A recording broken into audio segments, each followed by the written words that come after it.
Welcome to the Trinity Force Podcast.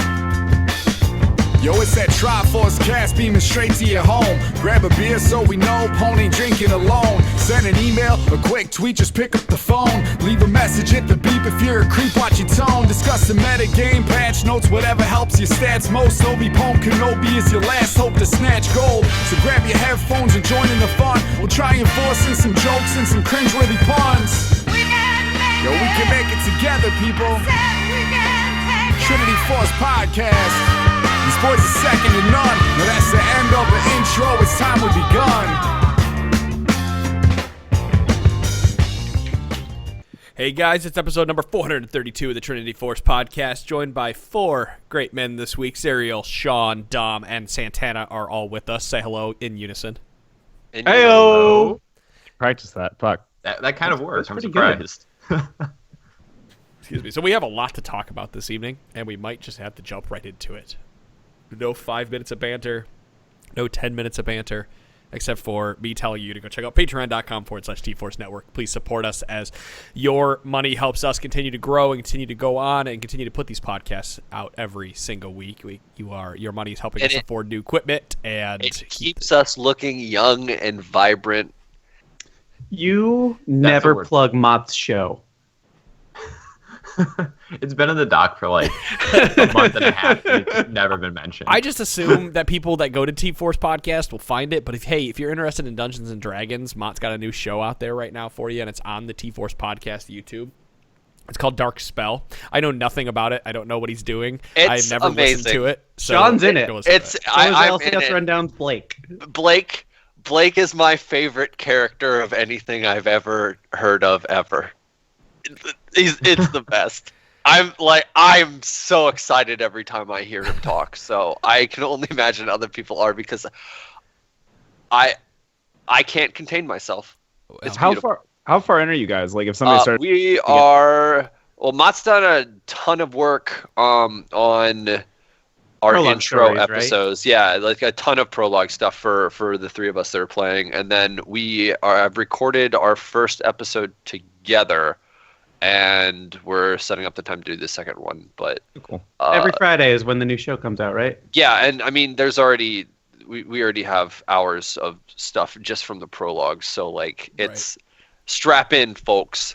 It's a good time to go check it out. Yeah. Mm-hmm. One last thing before we jump into all this discussion that we have to talk about tonight is that the great thing about the Trinity Force Network is that we have a platform to allow you to do what you want to do. So if you have an idea for a show, or you have something fleshed out where you're looking for a place to host it, or you have some kind of content that you would like to bring to us, please email me, feedback@trinityforcepodcast.com. We will try to accommodate if possible, if we think it would be helpful to get you within the network. We are always here looking for more ideas, and just having a place for you guys to come out there and give your content if you have it. So, email me, feedback@trinityforcepodcast.com. I will take a look at it. So let's jump right into episode 432 of this evening. We have 8 topics. We won't make it through them all, but I'm going to run down the list of them real quick. So, actually, we don't have 8 topics. We have, 6 topics. No, 5. No one's counting, at least not the people listening. Trading kills responsibly. The Rekkles runes and masteries, solo queue tips and tricks, how to pick a support, and listener questions at the very end. And Nunu. The Nunu follow-up. And changing roles. We actually don't have any Nunu or any listener questions, so that one's just like a constant holdover. So unless you have questions I don't know about. No, I post everything in the T-Force chat, so you see everything that we get in the email box. Yeah, so like I just leave that in there as a reminder that, hey, sometimes listeners ask questions. Well, I want to wrap back around to Nunu, because we talked about him briefly on Monday, and we all kind of went, well, we don't know what the fuck's going on. And then as the show ended, and as I thought more about it, I had some ideas of why Nunu is doing so well. And actually, the number one idea that I have for solo queue Nunu really is that people went, oh, this champion exists, and they started playing him again. How did it feel to be in the game with the Nunu again? I haven't seen Monday. him. We played with Sean. It was really funny to have you say, I'm gonna sit here and wait for them so that we can gank again, like sit in the bottom lane brush and then cast Blood Boil on me. I mean, that was pretty funny. No one saw it. on the other team because they backed, so no one ever knew. But we can pretend nothing happened.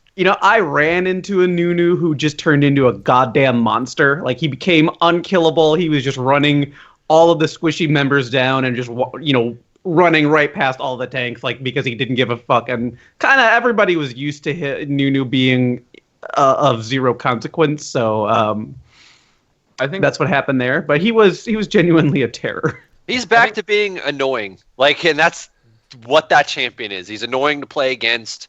He's kind of annoying to play, but it's funny. So I can't complain. Also, part of the reason here is, as Adam mentioned, people remember Nunu exists, but he also has a keystone now, which is super helpful for him. Good point. Yeah, I mentioned the last episode. I don't need to dive into it again, but the meta slowing down favors somebody like Nunu who does well in those extended team fights, especially with hyper carries coming back. So I'm actually happy to see Nunu really climb up the win rates and leaderboards like that. Ivern has been sitting at the top for a really long time, and Nunu is about his only contemporary as far as what they do and how they go about doing it. And it is really disappointing when you have when you only have two champions who do a similar thing. And only one of them does it well, and the other one does it, only okay. Like, I feel like they should both be kind of kept. One can be better than the other, but they should both be in a similar spot. If one of them's good, there's no reason the other one shouldn't also be good. Yeah, there's not really another even effective support jungler. There just isn't another one at all. Ivern. I know Ivern and Nunu. That's it. Those are the two. And now that both are in play, you have the ability to play either, and not just have one team if you're into that type of champion and Ivern got picked and that's who you'd been playing, well, now you're not totally screwed if you prefer the support type jungler. Now you have Nunu to fall back on, or you can pick Nunu instead of Ivern if you really want. If you look at damage recaps, though, who was it that said that the longer the team fights go on? It was Mitch. That said the longer team fights go on, the better Nunu does. And if you look at the damage recaps, Nunu does quite a bit less damage than anybody else. I think in an average game, he's doing about 10k damage total, which is quite a bit less than anybody else. Not much. Yeah, but that's the point, though. Is he's not doing the damage; he's increasing everyone else's damage by so much, and decreasing the damage of the attack speeds of other characters. I mean, we could, and I keep bringing this up, but I was so tanky that I could run into the middle of their team when they got an Ash arrow off on Dom to try and engage, and just ulted in the middle of them, and they couldn't keep moving forward. And they couldn't even kill me through it either. I just ended up using it and walking out. I got crazy tanky on him. It's Q feels good with the health back again. Did you notice the damage is all right? No. Did you notice? You weren't even paying attention at all. I barely noticed the extra benefit out of the Paragon ability. But the only one you're going to really notice that on is ult. Yeah, it's the rank 2 ult. I can see you 6. noticing Ice Blast. The Ice Blast one didn't seem that huge. The Blood Boil one did, because I felt like the speed was way more. There were times where I felt like I just hit nitrous and started running faster than anyone could ever. And that's nice plug for that's when there's a Hecarim on the other team. So I don't know. I felt real quick. I like that a lot. I need to put you on the Nunu bot skin so that we can have Thunking Cow. So we can just really annoy everyone. The Kog'Maw and the Nunu bot walking around. I'll just walk to bottom lane in the bush. Dom can let them ward into the bush. I'll walk into the bush that's warded, and we'll all just sit there making annoying ass noises. And this is my retirement. And Lux just laughs. This is when we put Lux mid, right? She just laughs and giggles the entire time. Oh my god, what is the top laner we can get with the worst sound in the game? This is amazing. I think Lysandra. That doesn't really help us. I think that the thing about that change that gave him the extra the bonus rank into all those abilities is, like you said, you're not going to notice it. I feel like it's going to be something like the plus heal and shields ability, plus heal and shields items where you don't necessarily notice all the time. Like Spirit Visage you would, because that's a ton more healing onto you, but over time you'll realize I am finishing this clear much healthier or much safer or whatever. Like you will see it over time because you recognize the difference from like the small changes. But it's not something that you can just be like, yeah, oh yep, got that 30 extra damage that I was expecting. Really, well, his cooldowns are so low once you get some ranks in them anyway, and you're already building CDR. So it's one of those. I was never really waiting around to get my passive off to the point where I was cognitively using abilities to go and do something. It was more like, well, shit's up. What roll of the dice do I have this time? And let's go with it. And I mean, yeah, you can plan some stuff out, but I mean, for the most part, you're not just sitting there in the jungle doing that all the time. Yeah. At least I wasn't, and it worked out fine for me. I do like watching. I mean, I hate it when it's on the enemy team, but I do like watching that Nunu hits level 7 and then just spends their entire time in the enemy's jungle. Like if the enemy's bottom side, they're their top side eating their entire jungle and then walking out. I mean, you were watching what I was doing. I walked into their jungle. I ran into Hecarim a couple times, and it was just like, what are you going to do? Like, he's not going to kill me. I just kind of stand there and I harass him, or I take stuff right in front of him. Right. And then that's always been the MMO Nunu. That's why I think at the end of the day, it's really that people remember that Nunu exists, because you even mentioned that using that passive doesn't feel like it did a whole lot. It's more of that you just realize that Nunu exists and actually works pretty well in the meta that we're in, where junglers need their farm and need their buffs, and Nunu does a very good job of denying all of that at a certain point. If you were thinking about support Nunu at all, I would say, don't. Even despite all these changes, he is still struggling pretty hard. And having played him recently and, formerly enjoying playing him, reality is that he doesn't have the type of zoning presence that other tank type supports have. His poke requires him to get way, way, way too close to do anything good there. So the things that he could kind of do, and then you're just basically playing to have the attack speed steroid like for his mid and late game. Do enough damage anymore to be support. They nerfed that ago, and it just, Well, and with the auto attack, or with the visionary kind of rank up of it and everything, I wondered if that was going to be the case. But the data, for the minimal data there is available, suggests it's not. It didn't help him out. Yeah, solo lane Nunu is pretty bad now too. Yes. Unfortunately. Remember that Kashaw was on the Nunu top pipe train for a while, and didn't have visionary to get your rank 2. I know. Back then would have been nice. Back then would have been real nice. The E change killed all that though. Mm-hmm. Well, let's move on to the next topic because we pretty much exhausted Nunu. On our Summoner School today, user Santo West brought up an interesting topic that I wanted to discuss in the podcast this evening, and that's trading kills responsibly.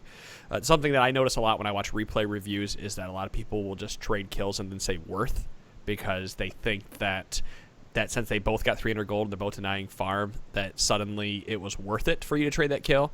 And the overall point of this thread was to say stop trading kills and try to either just farm or go in when you know you're going to get a kill, because there's other objectives and other points in the game, or other pieces of the game, that are more important than you always going for that kill.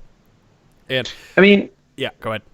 To me, what it really comes down to, and Santo West brought this up in there, but like, you should only be trading kills if you're behind and trading kills does something that actually starts to put your opponent behind. Like, there is a big wave pushing towards their tower, and you, who are otherwise behind and everything, trade kills, and then they lose out on all of that experience. You're not really losing out on anything, but they lose out on a lot in the process. Well, you even do that if you're ahead. I know it's a big thing in top lane. If you have a wave crashing, if you have two waves crashing in, a lot of top laners will either try to force them off tower or just trade kills right at the tower, because the XP matters way more for top lane than a lot of other lanes. Because if you fall behind in XP, you can just get zoned off for the next 10 minutes.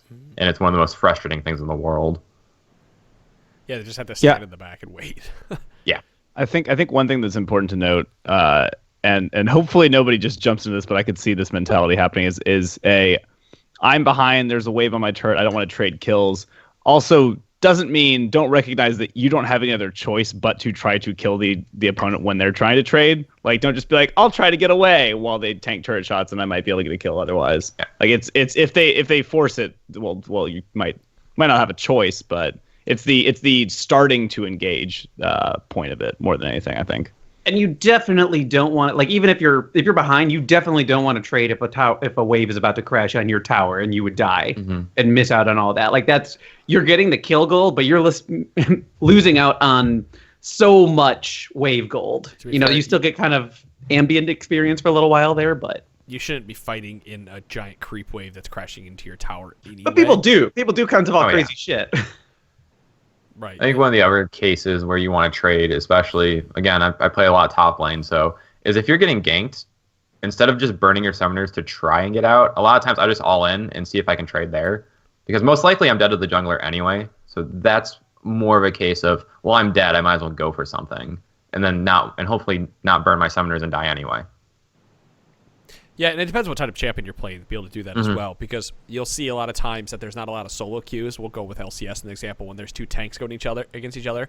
Yeah, there's the wet noodle fight, but generally speaking, they just walk back, heal it up, and come back in and try to trade around, and they're just trying to force the other laner out. But if somebody is playing, or if you've ever played against a Riven, for example, who does trade a kill at level 1 or 2 with you, they actually come back more powerful than you do, because they snowball harder than you will with that long sword that they picked up with that 300 gold that they backed with, 300 plus gold since there's ambient gold and whatnot. The Pantheon, Katarina, Zed, other champions that snowball really hard and really fast and really early like to trade kills. Obviously, they like to get out unscathed if possible, but trading kills is okay to do when you're playing those champions. So beware of that if you are playing into those type of champions as well as playing one. Yeah, you can bait people into that too. Like it's pretty. If somebody needs to be ahead or like needs to be ahead to be impactful, you can play passively but alert, like an alert amount of passive that just says, I am not going to show a weakness, but I'm going to be ready when you try to jump in and do something stupid and try to make that trade. And that's actually, I was just thinking, because Zed and Katarina were there. This is something that I needed to learn, and this is a very small tangent. Knowing where jumps happen, which sounds weird, but knowing where like a Zed ult ends, like when he first casts it, where that Zed will appear, where that Katarina will appear. Katarina obviously is a bit different because she can kind of target where to go. You can jump wherever, yeah. Yeah, but like knowing where those people are, like if you just aim your Ari charm at the direction they came from, it's not going to work on Zed because he appears behind you, and then you fucked up and wasted any chance of trading. And that is matchups knowledge. Yeah, like we're not really. Whenever you hear us or anybody else talking about that, they're not really saying like, oh, you got to know exactly what happens when Katarina goes up against Zed, because some people, yes, the best players might really know all that type of stuff, but the average player shouldn't be expected to, isn't going to know that. But you should be able to know what most or all the champions that you're going to run into are capable of doing, at least, at some level. And when you focus on a lane like mid, especially, like you really need to start to know the nuances. People are going to go throw curveballs at you, sure, but you really need to know at least the flavor of the month champions, if not, kind of the better part of the roster available. Mm-hmm. And that's why you'll also see a lot of reworked and new champions banned right out of the gate. Because you don't know yet. Yeah. I mean, and also other people will ban them because they don't want to like see a teammate flail on that type of champion. First time pick ranked, I do it all the time. Yeah. I mean, I'm the worst kind of solo queue player. It's fine. I mean, remember when Ivern came out and nobody knew what was going on with him, and so he was really, really bad, but he kept getting banned for a long time anyway. Mm-hmm. Because the few players that figured out how to play him correctly. And then he got buffed. That's true. The last thing, we are talking a lot about, matchup knowledge is a good one. Someone in chat had just brought up trading inside the creep wave. The Shadow brought up, as Renekton, you can trade inside the creep wave and then heal everything back up with Q. Those are all matchup dependent and champion dependent, and plus you have to have a good knowledge of wave management as well, because you could easily trading something that we've always talked about. I remember a long time ago we talked about Nocturne Top and Master Yi, both who have ways to trade, but they will push the lane as soon as they do. And those are, again, while they may be niche picks, they may you need to know how to play through those waves, and that's going to type the same thing. If I am playing Azir, I can push the wave passively, or actively, I should say, but by accident, because you're using the soldiers to harass somebody in the middle of the creep wave, and then suddenly all your harass is for naught. So you have to be mindful. There's a lot more that goes into this than just don't die. That's all it comes down to. Just don't die. Stop dying in your games. We were talking in the League Q&A. By the way, Discord, for anybody out there, we have a new League Q&A channel. And it's actually been pretty helpful, I think. It's funneled a lot of League discussion into that channel and allowed people to get answers for their questions. But someone had... what was I going to go with the League Q&A channel? Oh, yeah, we were talking about climbing. That's it. We were talking about climbing, and the general consensus was as long as your KDA isn't shitty and you're a decently you're gonna climb. You're decently mechanically skilled, you're just decent or okay, you're going to climb. As long as your KDA isn't shit, you're going to climb because you're just not dying and giving the team more gold. So if you are stuck in bronze, just stop dying. That's just a law of averages in that if you're killing more than you're dying, you're probably winning. Like right. That's it breaks down to that. The number. Go ahead. That's not to say just play for your KDA. Like don't be a bitch all lane and like sit at your tower and just last hit so you can get your perfect KDA every game. That's not going to help you much. But everybody can play a little safer. Everyone. Sure. It's not even playing safer. Just play smarter. Just do better. Just fucking do better. Hey, Dom and I saw a difference in our bottom lane when we started playing differently. We started playing a little more passively, and suddenly we stopped dying so much and died to ganks. If you ever say, I would have won if they hadn't had heal or exhaust or whatever other summoner spell there, you are the one that played poorly. That is what it comes down to there, because you either weren't paying attention to the timers or you made the mistake of assuming that a spell was on cooldown when you didn't know. You should just assume it's available if you don't know. It's the same as if I would have beaten so-and-so if the jungler didn't show up. It's that exact same, like, well, this game is about, like, figuring out how to deal with the unexpected, and you clearly didn't think that far. It is not a 1v1 game, and it is a game about very small advantages. Like, that is all it takes to turn a fight that was previously in one person's favor into someone else's favor. Even just a support showing up and throwing an idol or a well-timed shield can totally flip something around, and you should be prepared for that type of thing. And if you want to really good and climb, that's how you need to start approaching the game. Is like, okay, what do I do? And like in a split second, you got to go, what do I do if this, or this happens? Like you need to have those types of contingencies prepared instead of reacting to them when they actually do happen. Pretty much. I wish we could really sit down here and break down all the little pieces that you need to do in lane when it comes to pushing. There's so much. But it's too much for a podcast to talk about. Like your best bet is to head over to YouTube and look up someone like who was I thinking of? Foxdrop is a good jungler to look up for jungle wave management. And yeah, his wave management jungle paths are my favorite. Well, I mean, jungle pass is good for trading as well. You know, when it comes down to when to trade in the jungle, when you should do it. We've had some people email us and talk about their jungling and how they would do it, and why they should do it this way. And I'm trying to trade, and you know, I want to go trade like this, I want to trade like that, and it's too hard to explain why. Go watch this 30-minute video that shows you why you shouldn't be doing it that way, or what you think is happening. People have pretty much broken down this entire game at this point. If you have a question, they've broken it down and they've re-broken it down because stuff has changed between season 1 and season 7.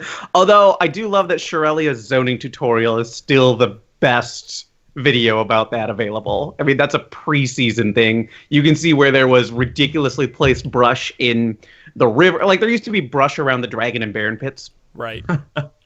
Like in the pit, not like around. You mean literally like on the entrance? Like the entrance was blocked by brush. I mean, just stuff like that. But it is an exceptional zoning tutorial, and you can't. I still can't believe how many people I run into that just don't understand those basic concepts. Yeah, I'm just thinking back to playing some bottom lane, and have you guys seen the meme with the "Oh no, baby, what are you doing?" With the black guy, he's got the crying look on his face. Yeah, that's what it reminds me of. Every time I see a bot lane start pushing into me, I'm like, oh no, what are you doing? Why are you giving me this free farm? I mean, I'll take it. Depends on lane matchup again, but there's a lot. Well, and there's some of that, but there are plenty of times where it's just, hey, somehow you are Blitzcrank and I'm Lulu, and yet I am zoning you. Yeah, right. That happens. Oh, good times. Well, I guess we'll move on to the next topic, because for some reason we're blowing through these in 15 minutes apiece. Oh, we'll slow down. Don't worry. Are we going to slow down on the runes and masteries? Maybe. We'll see. Santana just wants to jump on here and be like, these aren't the Rekkles runes and masteries. No, they're right. They're right. Also, what was his name? Sorry? Rekkles. Rekkles. Oh, okay. You can call him Rekkles. Rekkles. Nobody likes you. Nobody likes Rekkles. He's Rekkles to me. I don't like Rekkles. Little Rekkles. Spell it correctly. Now you're Ponophobia to me, so. That's all right. You can call me Ponophobia if you'd really like. I have plenty of people ready to go, I don't give a fuck. You can call me Adam. So, Rekkles made a headline last week. I'm going to continue to do it all podcast, by the way, regardless if it's actually Rekkles. Go for it. It's just like Meow Kai. I'm done. I quit. I resign. Are we all resigning this podcast? Do we have to put it 2 weeks? We have to do 4 more episodes with notice? I'd appreciate at least 2 weeks. Thanks. I All appreciate that. That'd help. I don't mind Meow Kai because they're just getting out, but I know a bunch of people who call him Mayo Kai, and I'm like, Meow Kai? No. I want him. You know what? I would be down for a mayo jar Maokai called Mayo. Yeah, I'm good for that. What is he throwing though? Throws little eggs and then they crack Spoonful? when they Yeah, a explode. spoonful. I want him to use his arm as a tiny spoon. He fucking reaches in and he just flings some There you go. Right higher, Chira. There you go. That's the next weird thing. egg juice at people. It's All right, disgusting. So Rekkles made headline this last week because during the playoffs. Sorry. How are you going to say the team name? Because if you can't say Rekkles correctly, I'm not sure how. You're going to say Fantic, aren't you? I said Fnatic. You got Fantic farther in the playoffs. No, Fnatic. Fnatic made it to the playoffs. Further analysis followed, and basically everyone looked at his rune pages and went, what the fuck? Why is he running these pages? And he's essentially running a glass cannon page with the caveat of position better. Like, I'm running this because I can position well, and I'm comfortable with the way that I trade in lane, so I'm okay with running it. Only sort of true. Well, there's also some min-maxing to it, but that's a lot. It's super true. No, the rune page itself is true, but he trades a lot of conditional stuff from his mastery tree for stuff he's always going to have available to him, like when he goes from the cunning to resolve. Like, I think that's just as important to the conversation as it is about the min-maxing on the rune side. Well, yeah. Okay, so the min-maxing of the runes, essentially, where do you have that at in this thing? I need to look at it. Right under Nunu follow-up, or right after Trinity. I'm there. Well, one more page down. You don't have... You can see your cursor. Scroll down a little bit more. I'm highlighting the runes. I know. You know what I need to see? Because I can't look at it this way. I need to look at the goddamn runes actually on the rune tree. Oh, geez. I'm gonna click through here. So he runs 1 lifesteal quint, 3 attack speed marks, 6 AD marks, 9 HP yellows, and 9 attack speed blues. Basically min-maxing through his rune page. If the big thing you didn't take out of that is he's not running armor or magic resist at all. He's running HP yellows. I'm going to, before we get into this, I'm going to say that if you're listening to this, you probably shouldn't run this rune page because one trade that goes poorly has completely negated everything that he is trying to accomplish with this rune page. Yeah, a lot of this is essentially when you drop all your MR. I know a lot of AD carries were running 3 attack speed glyphs in their blues for a while. There's also a little bit of experimentation with some mana regen on like Varus. But when you drop those, especially in some of the lanes that are popular right now, Karma, Zyra, Brand, if you just take 1 skill shot, you can get chunked for half. It's losing 12 MR at level 1 and 2 is a big deal, especially when these sports are getting played because they scale very well with levels. It's just also conditional for the ADCs he was playing during this playoffs. He played Twitch, he played Vayne, and he played Kennen. Kennen we'll kind of ignore because Kennen ADC wins most of his ADC matchups as far as I can tell. But Vayne and Twitch both build Bork first, which kind of gets around this issue because they start Longsword 3. And they're both dealing a lot of true damage. You are actually, like, the health is helping you out in some regard. Like, running flat health instead of flat armor would actually be helping you out a little bit against them in that regard. Mm-hmm. Which that is one change I kind of like. I think if you're definitely trying to figure out what runes to buy first, I think health yellows are gonna do more for you than armor yellows would, just Scaling because health. they're either way. I mean, out of bot lane, I would rather have flat, but out of mid or top, I would rather have scaling. Bot is just so slow to get the levels. I mean, like it takes so long to get to the break-even point, and you take a ton of trade harass between, the start of the game and the break-even point. I've been doing a very similar page to this for a while now, since last season, where I run 7 attack damage reds, 2 attack speed reds, 9 armor seals, and then I run 5 attack speed glyphs and 4 magic resist glyphs, and then I run 1 lifesteal quintessence as well, and I find that helps my play style and helps. I like that extra lifesteal over the spell vamp. So generally speaking, I'm not taking the spell vamp mastery when I'm playing. I'm taking the extra AD and AP mastery because spell vamp sucks ass on an AD carry.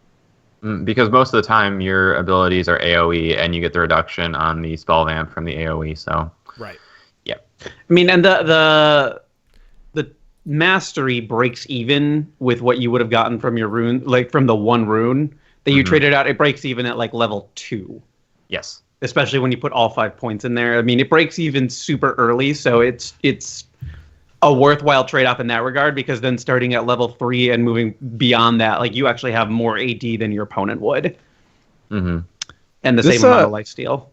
This brings up an interesting, I've seen this a couple times on Champion GG and have messed around with it a little bit on some mid laners, is the idea of splitting some points in some of the tiers that you can. Because there are there's a couple places in those tiers where it sometimes would make sense to test around with. I think the most notable one is Merciless versus Meditation, when you have a mana starved champion, but somebody who also still wants to get the extra damage. Like I've played around with splitting that 3 and 2 and like it, like having a little bit of both. So I think but there's not a lot of places where that makes sense. Like precision and intelligence, you're never that's never going to happen. Like I can't imagine that'll ever be split. The only other place you really see it is you tend to see splits between vamp and natural talent. Most of the time, it's been recommended by a lot of people that you should at least take 1 point in vampirism, because especially for your mid laners, you can't get spell vamp unless you build Gunblade, and just having that is over the course of laning phase. You're going to get more healing generally out of vampirism than you will get the extra damage and trades during lanes from natural talent. So you kind of see people splitting those every now and then. But yeah, outside of meditation and not dangerous game. God damn it. There you go, Merciless. I did it too. I was thinking that. But no, I like that. Also, you're getting not only just the spell vamp, but even as shitty as it sounds, 0.4% lifesteal is still some lifesteal that you're getting over the course of a laning phase. And so I think that's worth the 1 point at least. Even if it does sound like the most minimal thing. We were talking about not noticing Nunu's passive popping. This is way less noticeable, but over time it might be useful. I find myself wondering if the health regen, how quickly the health regen more or less normalizes against the health restoration for killing a minion after the whatever time it is. What? Oh, you mean the every 20 seconds gain? You have that still though. Yeah, you can have both. What? Yeah, because you go 18. Oh, I'm sorry. Yeah. Those are 2 different trees and 2 different tiers. Yep. Yeah, because tier 1 of it's tier 1 of is. What did I? Oh, it's secret stash that you. Oh yeah, you're dropping. Oh god, stash. Yeah. I would rather. Okay. PDCs. That's not that big of a deal. Mm-hmm. Yeah. But I think, like you said, so those are his runes that he's playing, but he's also coupling those with some changes to his masteries, and he's running the normal, 18 points down the ferocity tree, but instead of taking vampirism, he's taking the natural talent, where he's getting extra AD and AP. But instead of rolling down the middle tree, name's escaping me. Cunning. Thank you. Into the defensive tree. See, I still remember it as support, defensive, and offensive. I can remember the names of the different talents. Offense, defense, utility. Offense, defense, utility is how I always think about it. But the tree on the right-hand side, right? He runs 12 points down that one. And he's putting points into bonus HP per 5, or regen per 5. So he's getting 2 extra HP per 5 instead of 5 bonus damage to minions. He's getting bonus resistances under friendly turrets rather than secret stash. He's getting 50 flat HP instead of bonus damage to champions under 40% health, which again is a lane that helps because if you're starting longsword, you're missing out on an extra 80 life that you would get with Doran's, and now you're missing out on an extra 30 life instead. And then you're also getting 15% reduction on your cooldown, or 15% CDR on summoner spells instead of 5% health and mana restoration and champion kills and assists. So go back to Dom's point, you're getting a bunch of upfront useful items than you are banking on the fact that you could get kills or assists in the game and use that health to your advantage at any point. So really you're bolstering your laning phase, and you're bolstering those times where you are sieging rather than you are those big team fights where you could potentially get a kill or assist that could help you out through that. So the most min-maxy part of this that I think is going to go unnoticed is the Siege Master, the 8 armor and MR under turrets versus Tough Skin, which is the two less damage you take from champion and monster attacks, which you think in most AD carry matchups, if you're going to go into that tree, you say, I'm going to be trading with people, I should take 2 less damage from them. But what he's saying is, I can position better. I'm not worried about that. I want to be in this. I want more defensive stats in the situations like can't control, which are tower dives. Gets a bit more armor and MR, makes a tower dive a bit more difficult early game. He's replacing the armor that he lost by running health. Yeah. You're getting that, and you're in the situations he wants it. Yeah, exactly. Like, if you were the one controlling these situations, then it's fantastic. Like, you are setting up yourself for the best possible situation if you can do that positioning. And if you cannot, you are going to have a bad time. And again, the laning matchup was Twitch Camille versus Caitlyn Zyra, and the game 2 was Vayne Thresh versus Ezreal Tom Kench. So if you just look at those on paper, most of the time Rekkles was getting pushed in anyway, so he's going to be by his tower for most of that. That didn't play out how it went because, well, Fnatic just kind of steamrolled, but that's beside the point. He was planning ahead. It's just the plan. They played better than he planned. Played better than he planned, yeah. Yeah, pretty much. I like the notes that we have touched on here is that essentially we're going to go back to he's playing for the lane, and I have considered tinkering with this. What I think I'm going to do is stick with the runes that I have now because I don't feel comfortable enough in my positioning to run flat health yellows. Instead, I feel like I'm going to change up my masteries that I'm running to try to get all that extra life and whatnot in lane, because as Dom pointed out to me a while ago, I was running Warlords on a lot of my champions, and I was losing trades because I didn't have Fervor. And now I'm curious if those longsword starting 80 carries that I'm playing, if I have that extra health, that extra 50 bonus health, if that'll make a lot of change down in the bottom lane, coupled with the potions I have. So I think there's some min-maxing there that I can do as well. And if you're looking at these, maybe you can start thinking about that same way. Go, what is happening to my laning phase? Could I use this? Do I need to bolster that period of time rather than bolster my team fights?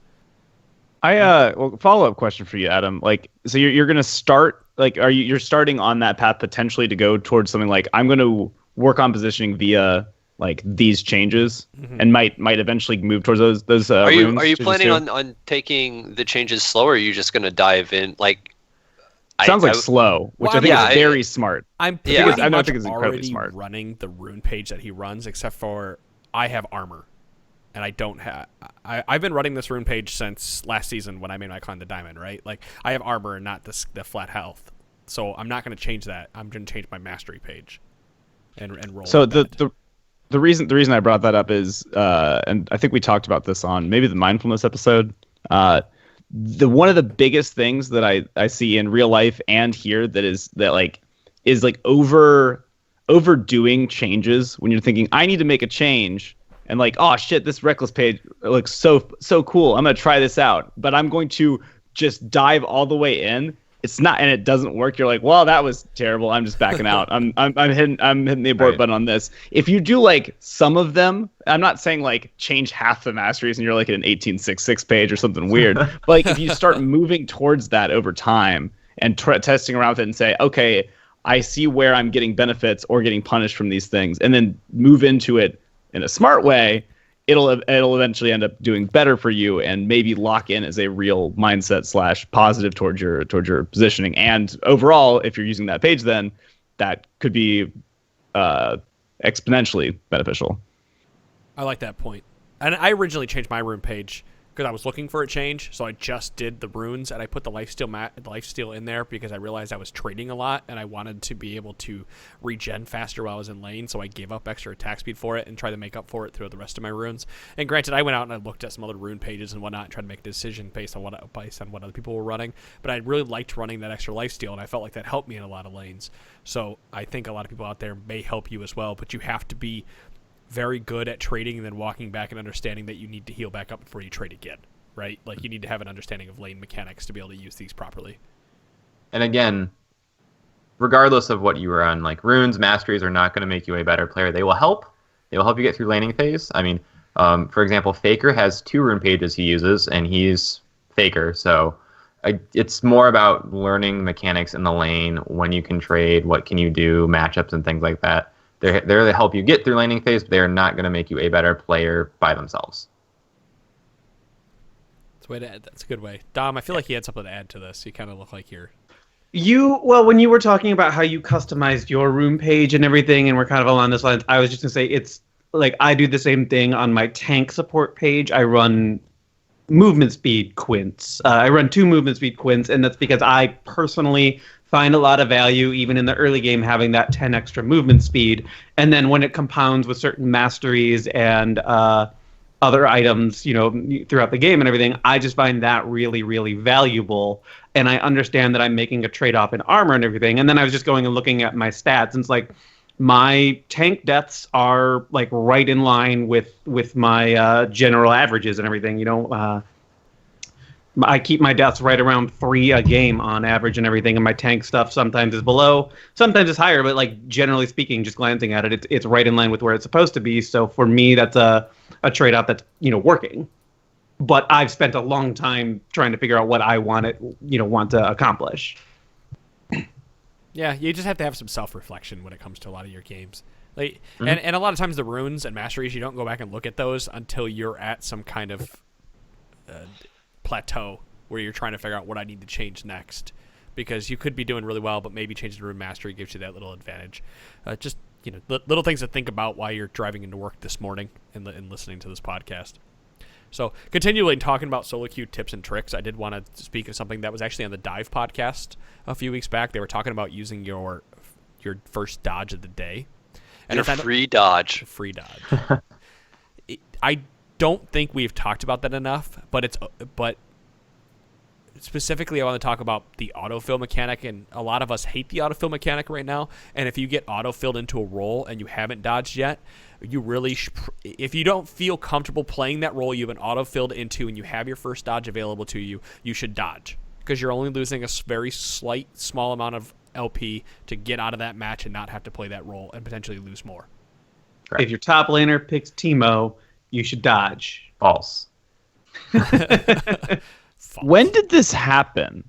I did not know about this first I didn't dodge either. of the This day. surprised me. So you get a free dodge. I think it was it was a while ago, because I always remember you could dodge and you'd lose 3 LP and you have like a 5-minute wait time. Was it? You see, I guess I thought it might have been right around when they changed to the new champion select, and that was really throwing people for a loop. And they were like, okay, we're going to grant you 1 free dodge, or one air quotes no free. penalty dodge. Yeah. It was a small penalty, but it's not much. Okay, it's still the 3. Okay, I just found them. Yeah, it's 1 Q the dodge. same thing, yeah. Yeah, 6 minutes, lose 3 LP. Mm-hmm. Not really that bad. Okay. Yeah, it's not free in the fact you don't lose anything. You just lose a very tiny bit of LP, and you have a 5 or 6 minute timer. And it's very, very helpful with the autofill mechanic now, because if you're playing, if you're top jungle and you get autofilled mid and you absolutely can't play it, or 8 marksman's probably the better example, you should dodge that game. Perfect example. I had this happen last night. I got autofilled to ADC. I should have dodged. I proceeded to go 0-3 in lane. We won the game because I got carried, but that's not a game I deserve to win, and that's probably if going back. No, because think about how many games you've actually carried. Enough. And like carried somebody on your team who didn't deserve to win, but you like stepped up and did it for them. Like there's a karmic element there in that respect. It's blatantly I was like, all right, I'm playing at like a diamond level or whatever in top lane and mid lane, and like my ADC is like bronze. It's real bad. Have you thought about contacting Red Support and being like, hey, can you retroactively change this to a loss or even just a dodge? Because I don't deserve it. Can you just like can I just like leave the game in the middle? It was I got carried by mid Fiddlesticks and top lane Garen. Mind you, this is like upper plat. Was it Moon? Was it Moon? No, it was just some random Garen player and some random Middlesticks player. Middlesticks. Hey, it worked, and he bought Zhonya's like 5th item, so whatever. I mean, whatever works for you. If Exactly. If that's what you're gonna use. That's what you're gonna use. Yeah, that's my tip and trick for solo queue. Use your dodge and don't be afraid to use the dodge. I remember a very long time ago, I watched a PowerPoint presentation about gaining LP and whatnot, and it was very adamant about using that dodge to get out of the matches that you can't play, because you actually, like, the graph was you save LP in the long run by using that, because statistically you wouldn't have won that game anyway. Kind of like Santana shouldn't have won that game. Nope, my Caitlyn sucks. Should have played Quinn. Quinn ADC is also bad. Yeah, well, okay. Santana, we're going to have a real talk moment here right now for you. I know that you like to look at the LCS and you like to look at what you think is good about She is bad, though. But she's built for a 1v1. If you are good at the champion and that you are comfortable in that champion, you could make that champion work in that role. Yeah, you could make... Her kit's... Challenge accepted. I'm playing Quinn ADC tonight, boys. Fuck, god damn it. I love Quinn ADC, so I'm for it. The thing is, Quinn's very good in the 1v1 because she can abuse melee matchups in top lane. And it's her... But the thing is, you can... So, like, yes, your laning might be rough, but you know that limitation about Quinn already going into it, so you know how to play around that. And then you get to the stage of the game where you can basically start approaching it like you would have out of top lane. No, the point is you have to stomp your lane opponent and be ahead of them, so you're more impactful early on. And if you don't do that with your bot lane matchup, then there's no point to Quinn. I'm an AD carry. I'm gonna go jump into the fight. Oh wait, I forgot I don't have a top goal. Alternatively, he did say he went 0-3 in that match. So let's say he goes 0-3 in Quinn. It doesn't change. Like in that game, in a bubble, it doesn't change that game. I ended the game 4-5, so it did matter. But Quinn needs to be ahead to do anything. If she's behind, it's really bad. On top of it, she's not a traditional AD carry, and you're not building like Hurricane. So if your mid lane doesn't have a good wave clear, you're not going to get it too well from Quinn either. Why did we get into a Quinn discussion? That's because I'm telling you to play Quinn. I love Quinn too. I'm all for Adam picking Quinn tonight. Go for it. I'll play Kindred top lane. Sean's smiling. Sean wants it. Yeah. Sean will play Nunu and give us all attack speed. Yeah, well, we'll play just the triple ADC lanes, and you can play Ashe support. And we got. You know what? You can play Quinn. You can play Quinn ADC, and I'll just first buy T-Force on Nunu. Let's go.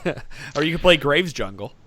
Graves jungle, Quinn top, any ADC, Corky mid. You know what? I don't want MF to support. do that. I don't want to do that. All right, it won't happen. But you could.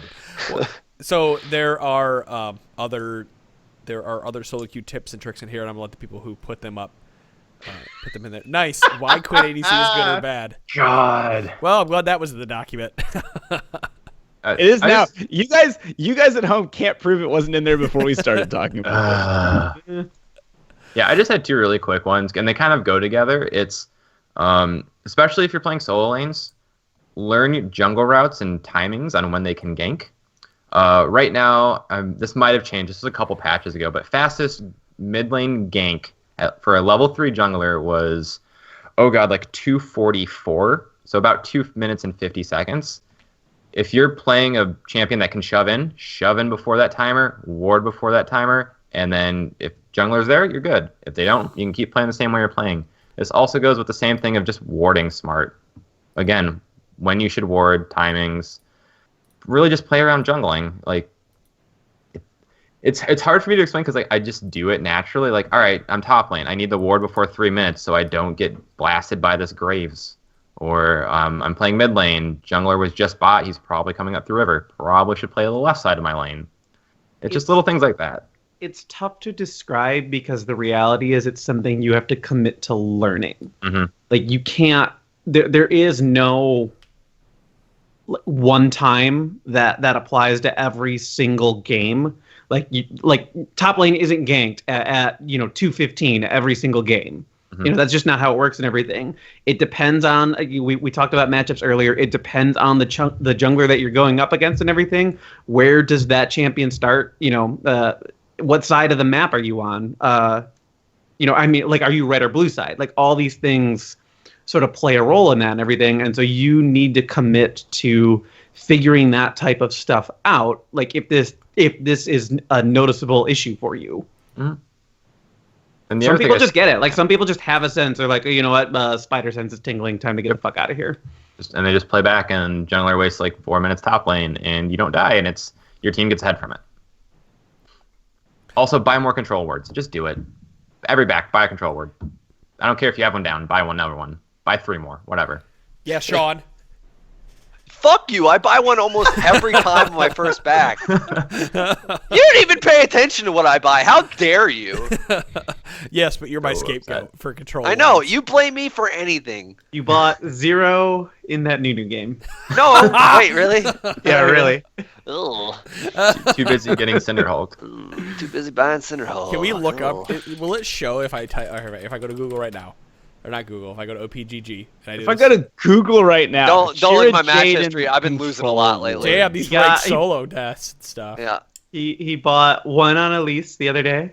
The good news is my last 2 ranked games had an AFK at 15 minutes and the worst Corki engine I've ever seen on a team. Jesus Christ, Sean, you never buy control words. 0 on Warwick, 1 on Skarner. 0, 6, and 6 is Jarvan. No control words. I ate shit. He's gonna blame it because he has that at gold. Wait. No, that was top lane Swain. 0 control words. Ranked at Flex. Both Nunu, those games words. went like the Swain game went like 20 something minutes, and the Jarvan game we had an AFK. So like. It was what? That's an excuse not to buy control word. I'll remember that next time. When the enemy top laners like.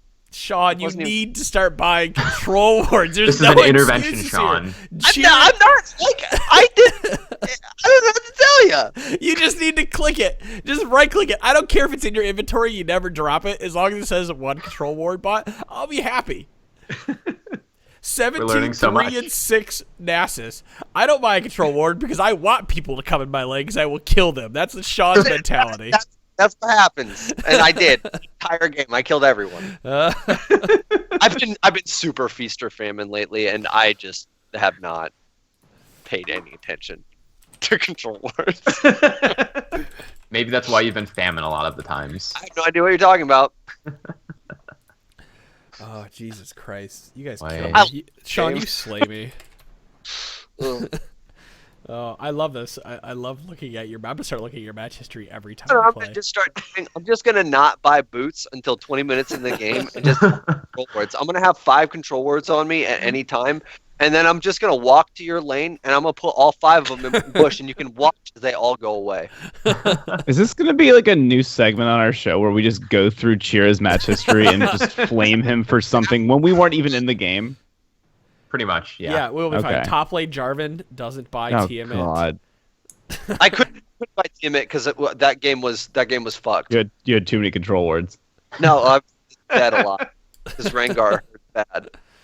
Oh man, what else can I go through here? Normal Fiddlesticks game. Oh, that was the game you played with us, right? And you whiffed 2 fucking alts in bottom lane.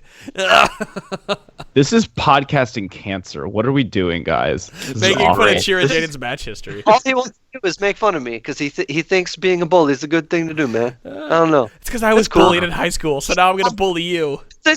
My feelings don't get hurt or anything ever. Sean, bullshit. You don't have any feelings. Aww. Sean, you're not. And for the listeners at home, he's got the biggest goddamn grin on his face right now. Like he couldn't be more pleased with himself when it really comes down to it. Pretty much. It's funny just because like Adam might act like he thinks this is super funny, but part of this actually bothers him, which is the best part. And bit. that's the most satisfying part. I want you to look at my games. Kog'Maw, 3 control wards. Oh no! You're not Four going to just. control wards. Ready? Amumu, 6. want your Fuck shit. you, Sean. Fuck you. I didn't say anything. Exactly. Are we really going to compare numbers here? No, I just was giving Sean shit because he doesn't fucking buy control wards. You know what? I'm not going to start now. Well, we never expected you to be honest. I'm going to start now. I'm going to ride this train in the dirt. By all means. Okay, well, for anybody else out there, please buy control wards and don't be Sean. Me. Also, if you don't read our Summoner School, you probably should, because there's about like the top 4 posts every single day is decent to read. There's a post out there. I'll try to link it in the details. As long as I'll link the runes and masteries in the details of the podcast as well, or description of the podcast as well. There is a guide on our Summoner School of warding locations. So if you've ever wondered how not to scar a ward, if you've ever wondered how to ward those weird bushes and whatnot in the game, like top lane, you could ward the river bush from being basically next to your tower, or in parallel with your tower. You can ward the river bush by putting the ward in a certain spot. Go check out those warding guides. They'll help you out a lot because I think they're super helpful. It's crazy idea to do now that, I don't know, practice tools around. That seems like a pretty good I mean, even though that seems like, hey, what'd you practice today? I practiced those ward locations. That's actually really useful, as lame as it sounds. It's pretty good to have that down pat. And flashing over those walls as well, those big, thick Yeah, walls. don't be like me and fail every wall flash that you've been doing lately, too. I have just been cascading downwards. He's been eating dick, is what you've been doing. Hey man, I built a T-Force on Nunu and won. I don't want to hear it. I didn't build a control board. It's all good. You do you, Chira. You do you. All right, guys. I think I'm going to end it there. Guys, thank you so much for listening to the Trinity Force podcast. If you are like Chirajaeden and you don't build control wards, tweet at us at T-Force Network and let us know, because we would like to know as well. Guys, episode 432. This could be an expose. Like, guys, you sent us in all of your previous match history where you're not playing controllers. Now we're just going to take a big old dump on all of your decisions. Would it be the Trinity Force podcast without taking dumps on people? Be honest. Send us screenshots of your control word placement. And the screenshots of your dumps. Please don't do that. No, Dom doesn't get to retire. He gets kicked off opened the saying that. Pandora's box of shit pics. This is terrible. I feel like someone else did that. I just saw it to the logical conclusion. Hey, Dom. Just go to your Audacity, take a note of when you just said that, and type that in the Slack chat, and Lanceberg can just cut it out.